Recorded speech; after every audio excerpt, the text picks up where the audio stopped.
Nabi Muhammad itu tidak terlalu tinggi dan tidak terlalu pendek. Saya pendek. Sedang. Enggak, antum ini sedang. Ya, tidak terlalu tinggi dan tidak terlalu pendek.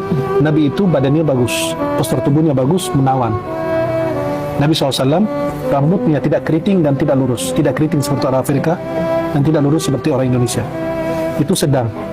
Nabi SAW rambutnya tergerai sampai di bawah telinga, kadang-kadang sampai ke bawah. Nabi itu kalau botak selesai tahallul, 4 kali umrah, 1 kali haji. Dahinya Rasulullah lebar, alis Nabi hitam melengkung seperti lingkaran hilal, tidak menyatu. Di antara 2 alis Nabi itu ada urat saraf merah. Kalau Nabi marah ketahuan, kelihatan. Hidung Nabi mancung dengan ujung kecil, di atasnya terdapat cahaya. Sahabat yang menceritakan. Dari ada cahaya gitu. Ya, enggak nampak kayak ada cahaya, terpancar cahaya. Dan kalau dilihat Nabi tidak diperhatikan dari jauh, dikirain mancung ke atas. Nabi SAW pola matanya ini yang putih banget, yang hitam banget.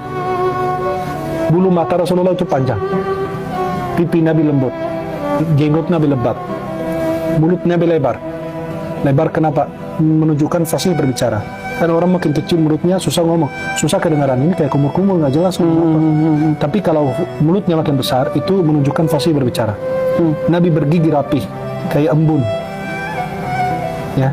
Kemudian kata sahabat, kalau Nabi bicara kayak ada cahaya keluar di antara gigi beliau. Masya Allah. Rasulullah SAW kalau berjalan cenderung ke depan, tubuhnya cenderung ke depan. Dia jalannya cepat, langkahnya panjang, dan cenderung ke depan. Karena jalannya cepat, sahabat lari mengejar Nabi. Saking cepatnya.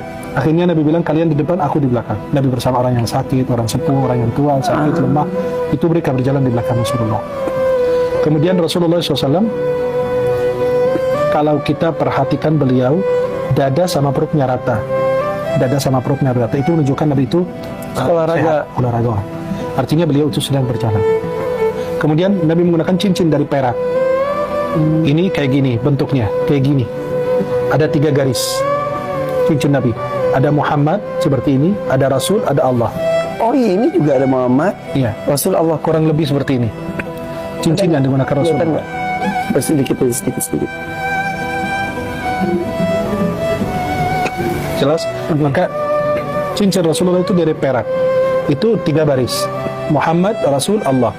Baris pertama Muhammad, baris kedua Rasul, baris ketiga Siapa yang Allah. bikin itu? Itu dibikin untuk Nabi SAW, bukan hanya cuma buat khusus cincin doang. Cincin Nabi SAW di sini, Oh gitu. Oh di dibalik. balik. Itu sunnahnya dari Nabi begini. Oke. Maka sebagian ulama pakainya begini. Di kelingking. Ya. Dan Nabi SAW itu dipakainya bukan cuma hanya buat sekedar cincin, tapi sekalian Cap, stempel. Maka kalau anto, Kak Irfan, lihat stempel Nabi itu persis kayak gini, kurang lebih. Berarti kebalik dong tulisannya, karena kalau di stempel itu kan harus jadi kebalik. Enggak, nanti dia kan kebaca di Kak. Muhammad di bawah, Rasul, Allah. Karena stempelnya pas. Oke. Di kelingking juga, Ya. kanan kiri. Iya. Ini semua karena ada riwayat dari para Dari sahabat. kan mereka yang menceritakan. Nabi kalau duduk bersama orang, Nabi itu kalau secara akal atau pemikiran kita, logika, Nabi itu mereka lebih tinggi. Tapi kalau Nabi duduk lebih nampak. Itu sebagai mukjizat. Kenapa? Biar tidak ada yang lebih nampak dari Nabi. Tidak lebih. Padahal tingginya sama. Mereka mungkin lebih tinggi Nabi juga. lebih nampak. Itulah kemuliaan untuk beliau. Oke. Kalau Nabi SAW menunjuk tidak menggunakan telunjuk atau jempolnya seperti ini, fulan atau fulan gitu enggak. Nabi menggunakan seluruh telapak tangannya. Kalau manggil orang adabnya tinggi begini. Hai fulan. Iya. Kalau Nabi takjub diginiin tangannya. Aneh. Atau takjub beliau. Kalau Nabi berbicara diginiin tangannya. Nabi SAW lebih banyak menunduk dibanding melihat ke atas. Lebih banyak berpikir dan merenung. Nabi SAW jarang berbicara. Dan kalau berbicara tidak berlebihan dan tidak kurang, pas. Kalau berbicara memulai dengan memuji Allah, mengakhiri dengan memuji Allah lagi.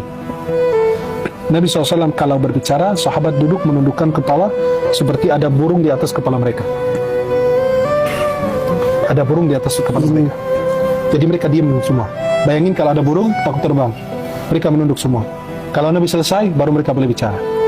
Tidak ada yang berani bertengkar di hadapannya. Kalau beliau menyuruh, semua berebut melaksanakan perintah. Insya Allah. Nabi tangannya lebih lembut dibanding sutra. Kata Anas bin Malik, aku menyentuh sutra dan menyentuh telapak tangan Nabi, itu Nabi lebih lembut. Padahal Nabi pekerja keras. Kerja keras. Tapi itulah kemuliaan. Nabi kalau bersalaman, beliau mengucapkan salam duluan, dan kalau bersalaman tidak melepaskan tangannya dan lebih dahulu. Menunggu orang lain melepaskan tangannya. Siapa juga yang mau lepas dari Nabi Muhammad? Tapi kalau dia lepas, dia Nabi nunggu dia lepas dulu. Kan takut Nabi kalau lepas, itu kan dia tersinggung. Masya Allah. Kita bisa ketemu Nabi nggak? Bisa.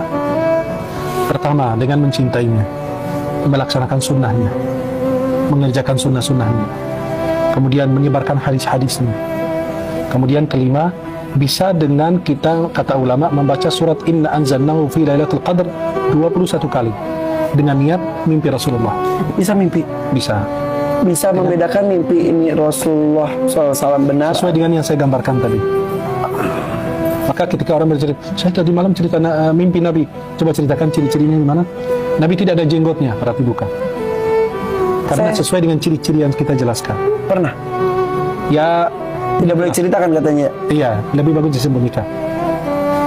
Maka gini, kalau mau mimpi Nabi, baca Inna anzalnahu fi lailatul qadr 21 kali. Atau baca surat Ya ayyuhal muzammil 41 kali dengan niat mimpi Rasulullah. Atau baca Inna a'tainakal kautsar 1000 kali malam Jumat dengan niat mimpi Rasulullah.